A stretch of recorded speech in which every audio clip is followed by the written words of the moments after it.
S S P Khairpur حسن سردار نیازی کی police head quarters میں اہم press conference. S S P Khairpur نے پریس کانفرنس میں میڈیا سے بات کرتے ہوئے بتایا، خیرپور پولیس نے بڑی اور اہم کارروائی کی ہے۔ پولیس اسکواڈ پر فائرنگ کرنے والے گینگ کا سراغ لگا لیا گیا ہے۔ پولیس مقابلے میں مرکزی ملزم نامی بھورل شاہ ول سبحان شاہ شدید زخمی حالت میں اور اس کے 2 ساتھی گرفتار، جن کے قبضے سے کلاشنکوف اور پستول برآمد ہوئے۔ بعد ازاں بھورل شاہ دوران علاج فوت ہو گیا ہے۔ سیشن جج لاڑکانہ کے اسکارٹ کی گاڑیاں سکھر سے لاڑکانہ کی جانب جا رہی تھیں۔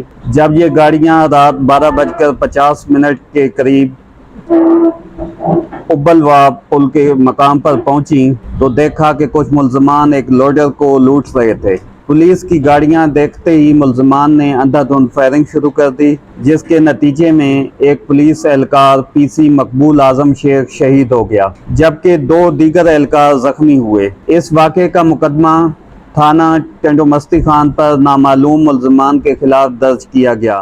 Afzal Khan, C110 news, Karachi.